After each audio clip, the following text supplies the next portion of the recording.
Dabur Amla presents बहस। जब केस होय मजबूत तब लोग औरी सुंदर असली आंवला डाबर आंवला। आदरणीय दर्शकवृंद, कार्यक्रम आज के बहस में हम कार्यक्रम प्रस्तुता विशाल यादव रूरल के साथ में उपस्थित हो चुकल बानी। समसामयिक विषय पे निरंतर चर्चा कार्यक्रम आज के बहस में लोग देख रहा बानी और आज हम समसामयिक विषय पे ही चर्चा कर जानसन। और आज हमनी के साथ में साहित्यकार अस्मिता पटेल जी के अपना स्टूडियो में उपस्थित कर ले बानी सन। सबसे पहले कार्यक्रम आज के बहस में हम यहाँ का स्वागत कर चाहें। स्वागत अस्मिता जी आज के बहस में। बहुत बहुत धन्यवाद विशाल जी और अपने संपूर्ण टीम के। और आज यहाँ माई टेलीविजन में हमरा के उपस्थित करा के निमंत्रण करके अपन दो शब्द रखे के या बयान देवे के मौका देने ओकरा खातिर भी बहुत बहुत धन्यवाद। और जी अस्मिता जी, जहाँ तक आज से कुछ दिन पहले राउरे को स्टेटस देखे के मिला रहे, बहुत एक दर्दनाक कहानी से वो मिला रहे केनुला के लेकर के, ये सब का रहे तंगे जानकारी करें। अब पूछेला तो हर कोई बहुत लोग पूछलक। वो एगो समाज की ही घटना है और प्राय हमार कविता सामाजिक घटना पर ही रहला। और वो घटना कुछ ऐसन भागी जे भी देखी, अगर सामने से देखी तो वो एगो भयानक रूप, मतलब बतावे में भी हमरा दूसरे हो जाता। लेकिन बात ही बाकी एगो लड़की के ऊपर घटल घटना। और शुरू से हम लड़की के कहानी बताएं। लड़की के कहना है कि मतलब उनका घर परिवार में उनकर चाचा दादा केहू के बेटी ना रहे और बहुत पुस्ता के बाद मतलब वो एगो बेटी जन्म ले रही। ओकरा बाद जब वो जन्म ले ली तब उनका घर में बहुत लोग खुशी भइल कि हाँ चलो घर में लक्ष्मी आई। बहुत पुस्ता के बाद सब कोई बहुत खुश भइल, लोग बहुत दुलार से उनकरा के पाल पोस के शहर में पढ़ा लिखा के शहरे में रखलक लोग। अब समय बीतत गईल, बड़का भइली, सयान भइली, बात आइल कि पढ़ाई लिखाई और रिश्ता यानी कि संबंध शादी विवाह के।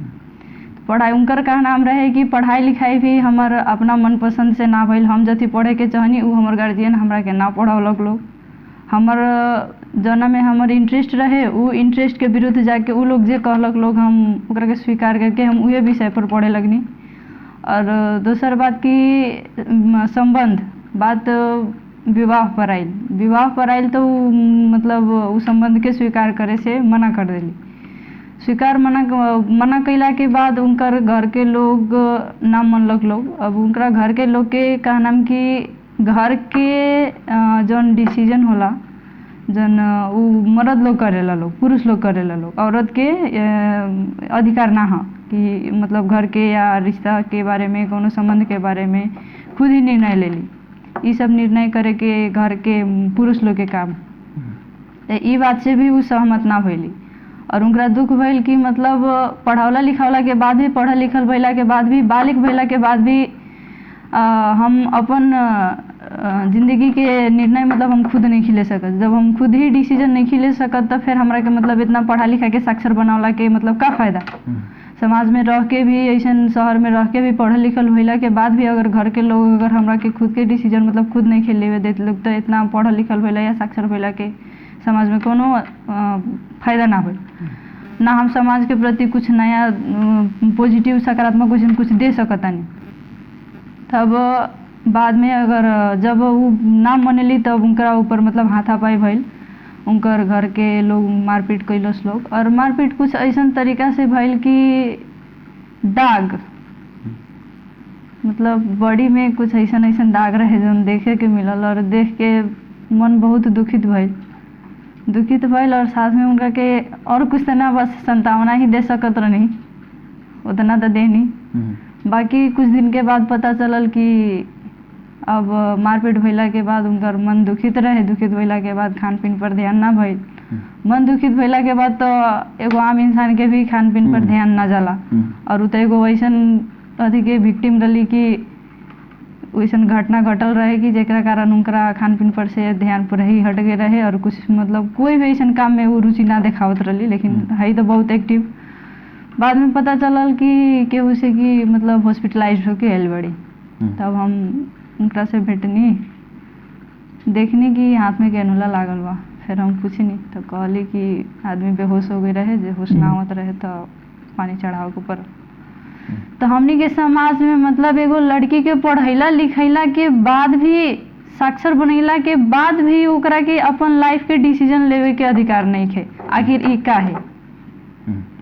जबकि हमनी के नेपाल के पूरा विश्व के जनसंख्या के हिसाब से हमनी के नेपाल के कुल जनसंख्या विश्व के जनसंख्या के 0.38% बराबर बा, जेमें यूनाइटेड नेशन डेटा के हिसाब से हमनी के नेपाल के जनसंख्या 30 करोड़ 94 लाख 8,757 बाटे, जेमें पुरुष लोग साक्षर बा लोग अपने के 83.6% और महिला लोग साक्षर बा लोग 69.4%, जबकि पुरुष लोग के तुलना में महिला लोग बहुत कम बा।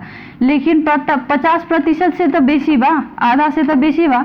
उतना साक्षर अगर 69% साक्षर भइला के बाद भी अगर एगो महिला के अपना लाइफ के डिसीजन लेवे के अधिकार नहीं खे, तो फिर ये हमने के समाज में जो नेता लोग बा लोग या फिर सामाजिक महिला लोग खातिर जो उधारकर्ता लोग ई कार्यक्रम चलावता लोग कि हाँ महिला ऊपर ना होके के पड़ल या इस हिंसा ना होके के पड़ल, फिर भी महिला हिंसा या डोमेस्टिक वायलेंस के मतलब विक्टिम काहे बन जाता हमने के समाज के महिला चाहे लड़की लोग। अस्मिता जी, रुआ भी बीतल समय से वर्क करत बानी, बीतल समय से रुआ भी अभिन्न अवस्था में कहल जाए तो अभिन्न अवस्था में देखल है रुआ के, तो रुआ व्यापक चर्चा में रहे वाला व्यक्तित्व हो चुकल बानी। अब जहाँ तक नेपाल के भी अन्य पत्रिका में देखल होला एकदम राउर स्टेटस यानी कि राउर साहित्य, इंडिया के भी पत्रिका में देखल राउर साहित्य। हम रुआ पर से शुरू करम, राउर जीवनी से हम शुरू करम। रुआ ये अभिन तक ले एगो पढ़ाई करत बानी, एगो कॉलेज में रुआ अभिन पढ़ता नहीं, ओकरा बाद में एगो साहित्य से जुड़ल व्यक्ति बानी। राउर स्टार्टिंग राउर गांव घर से भइले, गांव घर से स्ट्रगल करते करते रुआ यहाँ फूगल बानी। लेकिन रुआ जौन बड़ा स्ट्रगल पीरियड में रहनी, जौन बड़ा गांव घर से स्ट्रगल करे के शुरुआत कैनी, तौने बड़ा राउर घर के लोग मानसिकता का रहे, राउर गांव घर के लोग मानसिकता का रहे? अगर कहें तो शुरुआत से ही स्ट्रगल कुछ खास तो ना बा, लेकिन एगो मिडिल क्लास फैमिली से बानी और पिताजी शिक्षक हैं प्लस में एगो किसान भी। माँ हमार हाउस वाइफ है, घर में गृह कार्य नहीं मतलब घर के काम धंधा करेली। और पापा जी और माँ हमरा के मतलब गांव से शहर में ले आके रखलक लोग, मतलब लगभग 3-4 बरस के रहनी तब से यहाँ बानी। और मतलब छोटे उम्र से यहीं पढ़ाई भइल, बोर्डिंग स्कूल में ही पढ़नी। और अभी फिलहाल हम बैचलर कर रहा बानी, bachelor in information technology IT के तरफ। तब अब हमारे स्ट्रगल अपने पूछे तो स्ट्रगल तो कुछ खास ना है कि माँ बाप हम मतलब मम्मी पापा हमरा के इस सब से वंचित रखलक लोग, शहर में ले आके रखलक लोग, पढ़ाई लिखाई सब सुविधा हमरा के देलक लोग।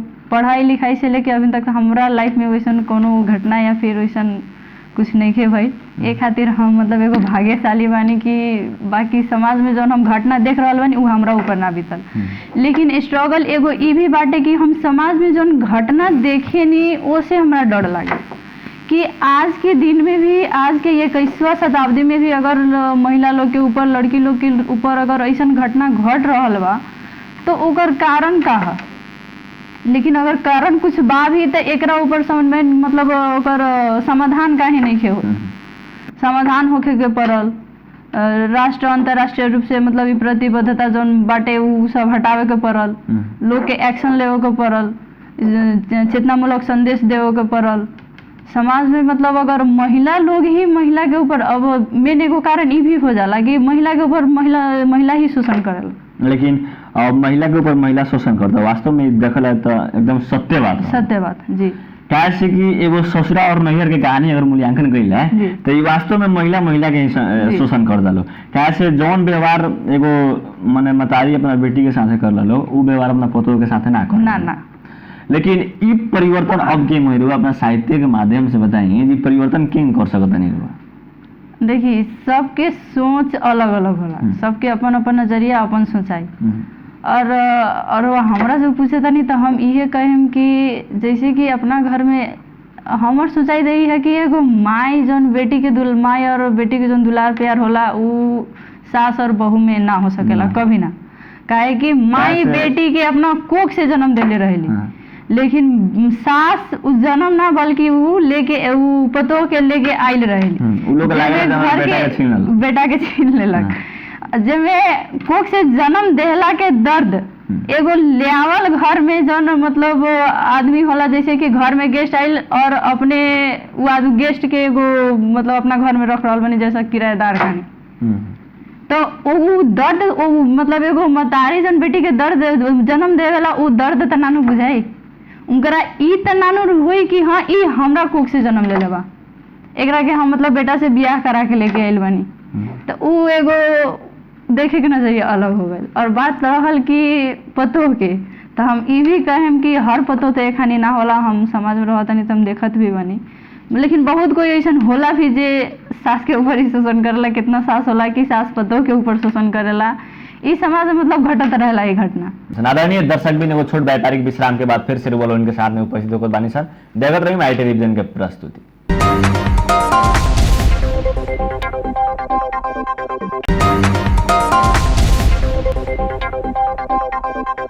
जब केस होय मजबूत तब लोकबु औरी सुन्दर असली आंवला डाबर आंवला।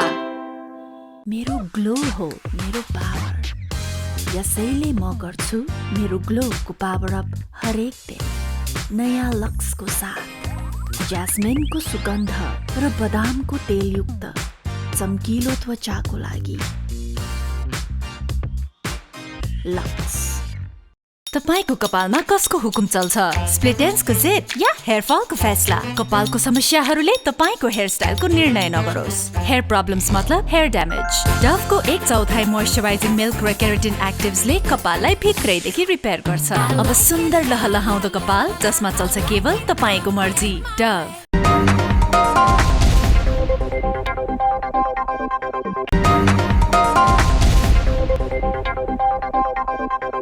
आदरणीय दर्शकबिन एगो छोट सा व्यापारिक विश्राम के बाद फिर से रोवलो इनके साथ में उपस्थित हो चुकल बानी सन, और हमने एगो सास और एगो पतोह के कहानी पढ़नी है सन, एगो सास एगो पतोह के। अब जहाँ तक रुआ कहानी है जहाँ पतोह लोग भी अपना सास के साथ ना लजता व्यवहार में फर्क पड़ला।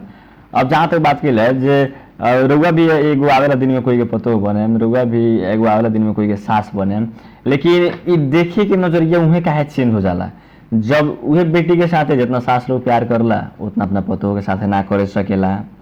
और उहे ननद लोग होखेला तो ननद लोग जहाँ 10 दिन आके अगर ससुरा में बैठल तो बनलो घर का आदमी बिगड़ जाला। इहे मेन पॉइंट है। बात ये है कि देखी हम अपना घर में बानी, हमार माँ पापा हमरा के पढ़ावता लोग, जौन फ्रीडम मतलब जौन स्वतंत्रता हमरा मिलल बा उ अगर हम ब्याह करके गईनी उ घर में हमरा स्वतंत्रता मतलब फ्रीडम अगर ना मिलल, या फिर हम पढ़ल लिखल बानी उ घर में गईला के बाद हमर पढ़ाई के महत्व ना बुझी लोग, एगो डिग्री एगो अटैची में बंद होके रह जाए या एगो बाकस में बंद होके रह जाए, तो उहाँ मन के ठेस पहुंच जाला, जेकरा कारण घर में मतलब अपन जवाब रखला के मतलब अपन प्रश्न रखला के बाद भी वहाँ से जवाब ना मिलेला कि हाँ तू बाहर जा सकतारू या काम जागिर कर सकतारू, तो ओ बेरा मतलब ऐसन प्रकार के मन में सोच घर परिवार के प्रति आवेला। और दोसर ई भी बाटे कि शादी ब्याह भइला के बाद भी दहेज, अभी भी दहेज तो पूरा पूर्ण रूप से हटल नहीं है, लेकिन दहेज जेकरा कारण कि सास लोग और घर के अन्य परिवार लोग भी मतलब उ पतोह के ऊपर बेटी के ऊपर मतलब शोषण करेला लोग कि हाँ दहेज ना लेके आई, लेकरा साथे ऐसन होके के पड़ल वैसन होके के पड़ल, चाहे निमन से ना रखे लोग। तो पॉइंट एगो ई भी बाटे। और दोसर बात, अगर लड़की पढ़ल लिखल बा तो उ स्वतंत्रता खोजबे करी, जागिर करे के खोजबे करी, काहे कि अभिन के समय में मतलब हम अपने के बतेबे कनी कि 69.4% महिला पढ़ल बालो। जब इतना पढ़ल लिखल भइला के बाद अगर ओकरा जागिर ना मिलल, चाहे वो घर परिवार में सेटल मतलब शादी ब्याह भइला के बाद सेटल भइला के बाद अगर उनका जागिर करे के नहीं मिलल, तो उनकरा तो एगो मतलब मन में अठास होइनु कि हाँ हम इतना पढ़ लिख के भी मतलब आज एगो घर तक ही सीमित बानी। लेकिन ऐसा तक नहीं कि लड़की मतलब सिर्फ घर के ही काम काज कर सकता, बाहर के काम काज नहीं कर सकता। अभी तक समाज में हम इतना भी महिला के देखले बानी जे घर से लेके बाहर तक संभाल रहल बा।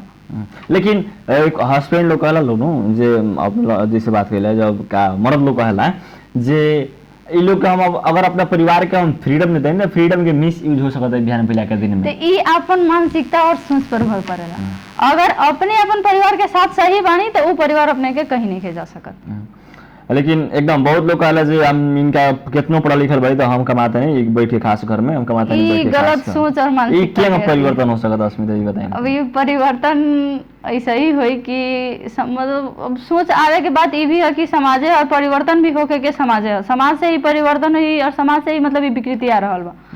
तब बात ये बा कि सोच परिवर्तन तब हुई जब अपने मौका दें, जब मौका देवे ना करे अगला आदमी के तब वो आदमी अपने के मतलब केंगे दिखाई कि हाँ हम कुछ कर सकता नहीं, चाहे तो मतलब अपने के सामने हम सही रह के दिखा सकता नहीं।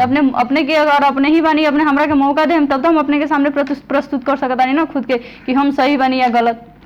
जी अब यही पर वो साहित्य कोनो तैयार के लिए बनेंगे ये सब जैसे सास बहू के कहानी चलता लगा है पर कौन अब सास बहू के कहानी तो ना कहेम, लेकिन अभी जौन कहनी कि सोशल मीडिया पर हमर देख के और यहाँ के हमरा के बोलौनी हम उहे रचना सबके सुनाव के चाहे। जन्म लिया बिटिया तो सबने खुशी मनाई, पुश्तों बाद घर में आज लक्ष्मी स्वरूपा आई। जैसे कि उनका घर में भई रहे कि मतलब पुश्ता के बाद उनका एगो जन्म भई रहे बेटी के रूप में, तो घर में मतलब लक्ष्मी आयल कह के सब कोई खुशी मने। तो हम उनके ऊपर एक कविता तैयार कैले बनी कि जन्म लिया बिटिया तो सबने खुशी मनाई, पुश्तों बाद घर में आज लक्ष्मी स्वरूपा आई। बिटिया को खूब लाड दिया, प्यार व दुलार दिया, कली से फूल तक का सफर उसने पार किया। सयानी हुई बिटिया सबने अपने रंग दिखाई, सही दिशा सही बात सबने बताई। बिटिया को पर कहाँ किसी की राय रास आई, भाई व पिता से वो अनेखा एक उपहार पाई। मन की चोट कौन कहे बदन पर दाग उगाई, नीले लाल दाग देख बेटी खुद से सवाल उठाई। हे विधाता इतना बता, बेटी जब बनाया जग में अपने मर्जी से जीने का अधिकार क्यों नहीं पाई, अपनी मर्जी से जीने का अधिकार क्यों नहीं पाई। बस इस साहित्य में बहुत ही बढ़िया और बहुत ही एगो बहुत बड़का ही शब्द और वही साहित्य के माध्यम से उच्चारण कर देनी है। अब जहाँ तक बात करें जहाँ तक लड़की लोग के फ्रीडम ना मिल रहा है, लड़की लोग के फ्रीडम घर के गार्जियन के ना एगो रुआ भी लड़की बनी एगो रुआ तो महसूस होता है ना रुआ तो फ्रीडम मिलल बा रुआ एगो मीडिया में आके बोलत बनी, अन्य सामाजिक संजाल में एकदम व्यापक चर्चा में रहत बानी। लड़की लोग के फ्रीडम ना मिले के कारण का हो सकता है? देखिए फ्रीडम ना मिले के कारण है कि वो सब हम सामाजिक समस्या कहें। जैसे कि अब बाहर होता मतलब बेटी लोग लड़की लोग घर से बाहर जाते ही कभी कभी ऐसा भी सोचे कि आला कि रात के घर ही ना आए, और घर ना आयल तो ओकर कारण का कभी कभी भी सुने के मिलेला कि मतलब रेप हो गई, बलात्कार हो गई, कोई ओकरा का अपहरण करके ले गई या मार के फेंक दिलक। अब कोनो के कोई से कोनो बात के दुश्मनी रहता तो वो मतलब संताने से ही शुरू कर देता। तो वहाँ से ऐसा भी समस्या होला कि मतलब अपहरण करके ले जाए या फिर ओकरा के मारिए के हटा दो। तो ऐसा समस्या के कारण भी होला कि लोग ज्यादातर बेटी लोग के काहे कि अगर बेटा रहता था तो कोई बात नहीं खे, लेकिन बेटी रहता था अगर ओकरा ऊपर अगर ऐसा घटना घटता तो घर परिवार के लोग सोचेला कि बेटी के ऊपर भइल बा या होखे तो मतलब घर परिवार के इज्जत जाई, समाज में नाम बदनाम हो जाई, आदमी मतलब सर उठा के चले ना सकी। मतलब कारण एगो ई भी बाटे। और जैसे रुआ भी वो अन्य भाषा में भी वो भोजपुरी में सीमित ना करके वो अन्य भाषा में वो साहित्य लिख ले बानी, और भी भाषा का साहित्य हो जौन एकदम हम तो रुआ के एकदम भोजपुरी से जन्नी अन्य भाषा के भी बहुत साहित्य बाटे अन्य भाषा के। अभी तक लगभग कितना साहित्य लिख चुकल बा? अब ई तो हम गिनती करके तो ना, लेकिन लगभग एगो 10 लाख 20 लाख उतना तो ना हुई, लेकिन मान के चली तो अभी अपने 2000 तक लगभग 2000 तक हमरा लगे साहित्य हो। इस साहित्य जितना स्ट्रगल कर रहल बानी साहित्य के ऊपर स्ट्रगल जारी रहल बा कि स्टॉप कर देले बा? अभी तक फिलहाल तो हम जारी रख ले बनी, अब आगे तो ना कह सके काहे कि अभी जो एगो विषय बा पढ़ाई घर परिवार तो ना कहें, लेकिन पढ़ाई और ई साहित्य दोनों साथ में लेके चले के पड़ेला। तो अपने भी जानते नहीं कि दूगो चीज एक बेर में संभव ना होला, लेकिन फिर भी अगर लेके चल रहल बानी तो एगो स्ट्रगल ही कहे के पड़े।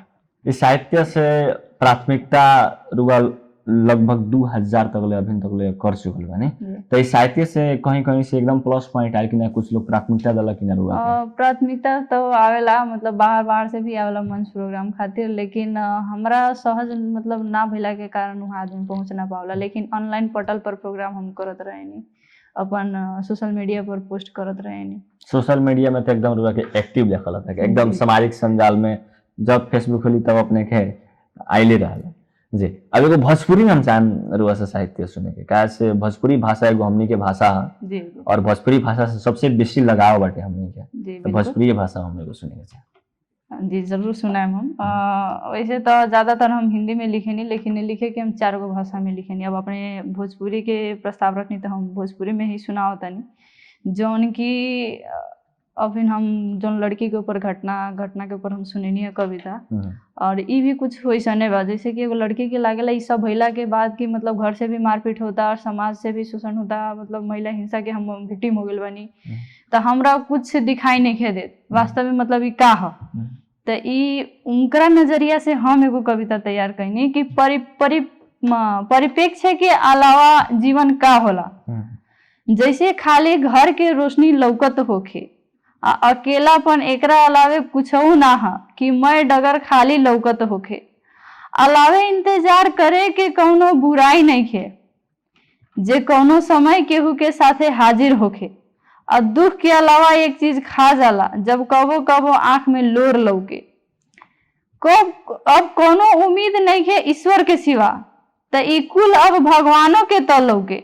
आ गाँव हो वा शहर बहुत लोग एहिजा रहेला, कबो कबो में केहू ईश्वर जैसन लौके। अब दोसर कुछ हुनर ना लागत बा, जैसन हाथ में बा वैसन सबके लौके। बस अब हमने साहित्य यहाँ रोके के चाहम सन और बात और बढ़े के चाहम सन। समय भी बहुत कम बाटे और बहुत कम समय के साथ में बहुत ऐसा प्रश्न बाटे। अब जैसे राउर बिजी सपोर्ट यानी कि बैकग्राउंड सपोर्ट और राउर फैमिली के ऊपर अभी तक कैसन रहल? फैमिली से तो बढ़िया ही सपोर्ट बा, जहाँ भी जाई वहाँ फैमिली सपोर्ट करे। एकदम सामाजिक संजाल में रुआ निरंतर एक्टिव देखा जानी जी, एकदम फेसबुक से लेकर के इंस्टाग्राम यानी चारों ओर एकदम एक्टिव बन गया। जैसे अब मीडिया में भी टिकटॉक छोड़ के टिकटॉक छोड़ के टिकटॉक आउट बने हुआ। अब मीडिया में भी एक्टिव बने, अब जैसे मीडिया में आने का इंटरव्यू, पत्रिका में अपने का फोटो, इस सब से कुछ माने वाला लोग गांव घर के भी लोग होके तो लोग कुछ व्यापक चर्चा होके लगे नहीं लोग में। देखिए अब जे हमरा प्रति सकारात्मक सोच रखेला उ तो सही कही हमार प्रगति ही देखे के चाहिए, लेकिन जे लोग नकारात्मक सोच रखेला उनकरा के हम तो कुछ नहीं कह सकत। लेकिन बस इतने कहिम कि जे राउर घर के बेटी बा ओहनिया दूसरा के घर के भी बेटी बा। और बात रहल कि मतलब उ लोग के भावना हमरा प्रति कैसन बा, तो बहुत आदमी के मतलब से ई भी सुने के मिलेला कि एगो लड़की होके शहर में रह गईली तो का करे सकी हम। और अब रुआ का करे सके नहीं बताएं। देखिए रुआ पढ़ाई भी करता है, कॉलेज में भी पढ़ता नहीं, साहित्य के भी कोई लागू बहन दोनों जगह अच्छा स्ट्रगल करता नहीं, दोनों के एक के लेवल दे बने। लेकिन अब रुआ का करे, सही लोग तुझसे प्रश्न के लिए रुआ प्रश्न खुद खुद कहा दें अब का करे। बोले मन में इच्छा हुई ना साहित्य और सब हम ढल जाए ना तो पढ़ लेके हम हर जगह पर जाए, एगो तो मन में जरूर हुई ना। तो पढ़ाई लिखाई कैरियर हो गई और पैशन जौन कहल जाला उ हमरे को साहित्य हो गई। साहित्य में से इतना प्रेम बाटे कि मतलब पढ़ाई अगर एक दिन बंद भी हो जाए तो कलम मतलब साहित्य की ओर बंद ना होला हमर। और बात अपने कहनी कि अपने का करें, तो चर्चा यही से भइल बा कि ई का करे सकीहन कि हम कुछ कर रहल बानी तभी। काहे कि अगर हम यहाँ तक ना आईती तो लोग हमरा प्रति ऐसन भावना ना रखित लोग। तो ई का करें के अपने के जवाब एगो ई भी भइल कि हम यहाँ तक आईनी, ई भी उ लोग खातिर एगो जवाब बा कि देखी हम का करतानी। कि मतलब पत्र पत्रिका से लेके सोशल मीडिया से लेके अब रेडियो से लेके टीवी तक, तो अब यहाँ तक के सफर जब तब तय भइल बा तब ऐसे आगे भी हुई। कि एगो होला ना जो हम पढ़ लेके फलवा सीट पर जाके बैठे खड़े एक्टिविटी होला ना तो वैसन हमरा मन में कोनो अथी नहीं है, लेकिन जो क्षेत्र में बानी उ क्षेत्र में पढ़ाई लिखाई बढ़िया बा। एगो महिला के फ्रीडम बाजार में घूमल, बिरगज में रुआ बैठा था नहीं, बाजार में घूमल टाइम से कुटाइम या जो भी एकदम बाजार में चाहे जहाँ भी माने फ्रीडम एकदम फ्रीडम होके घूमल, कितना के चुनौती रहल बाटे। अब फिलहाल एक बार के घटना हम अपने ऊपर बताएं। जाड़ा के मौसम रहे, शाम के 6 बजे रहे, बस सफर रहे हमरा घर से अपने के मान के चली तो 200 मीटर के दूरी हुई। तो वहां से मतलब कुछ लोग बैठा रहे, लोग दारू मांस खाते रहे लोग। और वहां से हमरा घर तक पहुंचे में मतलब वो लोग के एक एगो शब्द सीटी, उस सीटी मरलक लोग, और उस सीटी मरला पर मतलब हमार मन में जौन डर बैठल वो आज तक कभी ना भई रहे। और 200 मीटर की दूरी तय करे में जौन की हमरा 2 मिनट भी ना लागेला, ओ दिन हमरा 10 मिनट लागल। काहे कि वहां से 200 मीटर तक का मतलब कदम रखे में हमर कदम इतना डगमगाए कि डर एगो मन में बैठ गए रहे कि कहीं हमरा साथ कुछ गलत ना हो जाए। तो ई भी बाटे कि मतलब लड़की लोग के मन से ऐसा डर अभी भागल नहीं किया, और ऐसा भी समाज में कुछ लोग मतलब पुरुष लोग बा लोग जेकरा कारण लड़की लोग अपने आप के सुरक्षित महसूस ना करेला लोग, तो ऐसा समाज में ना होके के पड़ल। और हमनी के प्रशासन से ये कहेम कि महिला लोग के ऊपर अगर कोनो हिंसा हो जा तो ओकरा खातिर समन्वय करे के पड़ल। 33% एक्शन मिलल बा त महिला लोग खाली महिला से मरता मरल भी तरह। अब बेसी परसेंट मिली त और ही समस्या है हस्बैंड लोग के, तब हस्बैंड लोग खाना बना के खिलाए पड़ी। ऐसा बात नहीं कि हम अपने को पहले भी कहने कि इस सोच पर मतलब भर पड़ेला। अगर सोच और मानसिकता सही बा तो सब सही बा। अपने कहने कि मर्द लोग के खाना बना के खियाओ को पड़ी तो ई भी गलत नहीं है। काहे कि अगर मानतानी एगो हस्बैंड वाइफ बा या मतलब वाइफ के तबीयत खराब रहता है, वो सक्षम नहीं कि घर के काम करे में, तो वो मतलब हस्बैंड तक कर सकता ना वो बेरा तक, वो एगो टाइम पीरियड तक इतना मदद तो कर सकता था, ई तो कोनो गलत ना भाई। अब जहाँ तक एगो कहानी अब जैसे लेडीज लोग एगो लड़की लोग फ्रीडम नहीं उठा सकत कुछ मतलब गलत लोग के कारण से। अब गलत लोग कहीं बैठी किसी लड़की लोग देखी लो तो लोग तरीका कुछ अलग रहेला, वैसा लोग के कारण से कुछ लड़की लोग अपन फ्रीडम बाजार में घूमे में बहुत समस्या रहेला, चल फैमिली के साथ घूमे रहा। लेकिन ए पर भी एकदम जबरदस्त यहाँ के प्रशासन स्थानीय प्रशासन एक्शन लो, अगर वैसे लोग भेटाता तो ले जाओ बोला के। जी बिल्कुल। कार्यक्रम का अंत में बारिश हमने समय बहुत कम बाटे, कार्यक्रम का अंत में दर्शक भी लोग से क्या कहे चाहिए? सबसे पहले तो हम ये कहे के चाहें कि जौन घटना के ऊपर हमरा के यहाँ बुलौनी कि एगो लड़की मायके से लेके ससुराल तक के सफर तय करे, और जन्म तो वो अपन मायके में लेवेली, लेकिन उनकरा चिता के आग लागेला वो ससुराल से लागेला। तो हम इतने कहे के चाहेम कि अपना घर के बेटी होखे या पतो होखे, ओकरा के स्वतंत्रता इतना दी कि मतलब ओकरा कभी ई महसूस ना होके कि पढ़ल लिखल भइला के बाद या अनपढ़ भइला के बाद भी, मतलब अनपढ़ तो खास ज्यादा लोग नहीं थे अभी, लेकिन पढ़ल लिखल भइला के बाद भी उनकरा ऐसा महसूस होके कि हम घर में एगो मतलब जेलर खानी रह रहल बानी, या फिर हमरा काम करे के मौका नहीं मिलत। तो ऐसा ना होके के पड़ल, और बेटी होके चाहे पतो होके सबके एक समान मानी। ई महिला हिंसा मतलब अपने बेटी के ऊपर चाहे पतो के ऊपर ऐसा शोषण ना करी, और घर परिवार के सबके बढ़िया से रखें जी। बस धन्यवाद हस्मिता जी, बहुत व्यस्त समय के बावजूद भी आज हमने के टेलीविजन में उपस्थित बनी एक खातर छूटे के चाहे नमस्कार जी, बहुत बहुत धन्यवाद, नमस्कार। एगो बहुत ही चर्चित साहित्यकार अस्मिता पटेल जी से हमने बात करते रही है सर। रेवा लोगिन कार्यक्रम आज के बहस देखने एक खातर धन्यवाद, छूटे के चाहे नमस्कार।